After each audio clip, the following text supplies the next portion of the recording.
My next guest is one of the most well-respected sports broadcasters in the entire world, or at least in this building. He is the voice of the New York Knicks and Rangers and jack of all trades in this network. As always, it's a pleasure to welcome Mr. Marv Albert. Come on out, Marv.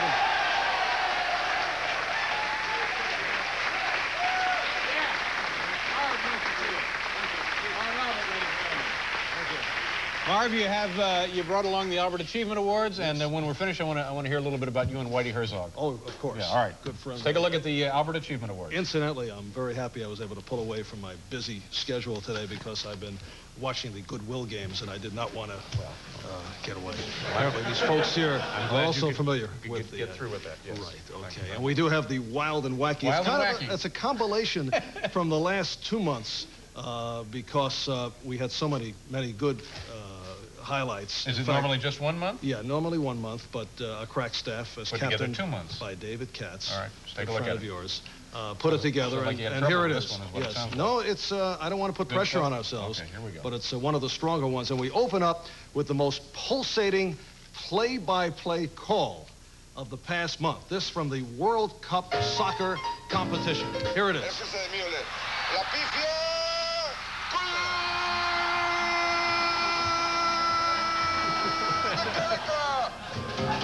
Also on World Cup play, some rugged action. The Italian player tripped up, looks to get his revenge. Now goes back with a poke, leading to the Academy Award fall. Pitching problems the past month. Charlie Leafround of the Royals with the pickoff attempt, slightly off the mark. Now here's a bouncer to the mound. Bill Gullickson of the Reds, wild throw. First baseman Pete Rose watches in disbelief. Bruce Hurst of Boston facing the comebacker, and Bruce still looking for the baseball. Here's Yankee pitcher Al Holland in deep thought. More baseball. High, pop fly. The catcher Bob Brenly of the Giants waiting. Look out. Carlton Fisk of the White Sox chasing a wild pitch, as it turns out, through an obstacle course. But Carlton now will get his revenge. And here's Dwight Gooden of the Mets with the pitch. Gary Carter thought the ball got by him. Gary, it's in your glove. To the unusual in the NBA playoffs, Danny Ainge of the Boston Celtics with a full-court slide. And Dennis Johnson of the Celts with the attempted pass deep in the backcourt. It goes in. Wow. At the news conference announcing new Golden State coach Mike Schuler, Mike had his ups and downs. Best attempts the past month. Mike Fichlin of the Yanks with a ground foul. The Orioles ball girl did not have this in mind. And here's the Mets ball girl at Shea chasing a foul, and she is rudely interrupted. At Yankee Stadium, now watch the man reaching out, loses the ball and his pants. One of the shots of the year in golf. Dan Halderson unleashing, hits the green. Now watch this, makes a right turn, and you might say he got the roll. A spectacular shot by Dan Halderson. And we close with baseball's embarrassing moments. Ray Knight of the Mets with this unique toss of the bat. Nice, Ray. Base hit right field. Tony Gwynn of the Padres can't find the baseball. Tony, it's in your glove. Jamie Quirk of the Royals, the runner at third, forced home, and watch the nonchalant trot. In the Dodger dugout, Tom Lasorda, you might say, a bit hung up with the phone. Here's the worst ball strike judgment of the month. Mike Easler of the Yanks. I guess he was fooled. And a rarity, the hidden ball trick working. The Tigers get Alan Wiggins of the Orioles. First baseman Dave Bergman pulls it off on a fake throw. And this is one that doesn't even work in the schoolyard. Wow.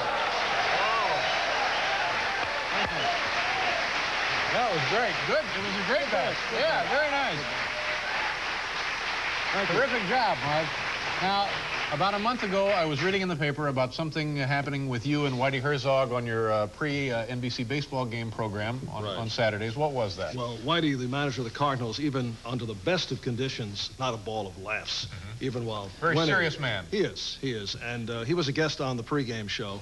And at the time, it was speculated that he might be a candidate for the National League presidency, Chub Feeney retiring, and he and A. Bartlett Giamatti, who is the president of Yale University, were the leading candidates, and he didn't seem to be too crazy about A. Bartlett Giamatti. In fact, had mentioned that you really need a baseball man in there. So I closed the very lively interview by pointing out to Whitey, if things turn out in this manner, if Giamatti gets the job, and if you happen to be looking for a career change, and I was just kidding around, if Giamatti gets the job, then certainly there's an opening for you as the president of Yale University. Whitey didn't take that too well, and said, Marv, you're trying to be funny. I don't think that's funny. And this was live television. I happened to just say, I guess Whitey won't be appearing with us anymore on the pregame show, and he ripped off the earpiece. And have you heard from Whitey since? Whitey has written many, many times. And what kind of response did that get? Did people seem to be on your side of it, or on Whitey's side of it, or they didn't much care? I think it was perhaps the latter. No, I think it was. I think it was a mixed reaction. It did get a lot of attention in the newspapers around the country, and he's a very serious guy, and I think he took it as an insult, maybe to his intelligence, but it wasn't meant at that. It was just meant as a smart aleck question. No, it was meant just to it was just meant to close the interview. Just kidding around a little bit. Absolutely. That's nothing wrong with that. But Whitey, I know, would be very excited to hear that, in the baseball pregame tomorrow night, we're in prime time. Oh, great. Congratulations. Thank you very much. It's be right before the Mets-Braves game, and right before game time, NBC will make the announcement as to whether we will or will not be in stereo. Oh, great. Well, because let's keep our fingers crossed. They want to pierce that TV screen, that flat screen. Stop it. Stop it. Well, ladies and gentlemen, it's Mr. Sports, Marv Albert. Marv, thank you. Nice to see you. Thank you. We'll be back, folks. Cheers.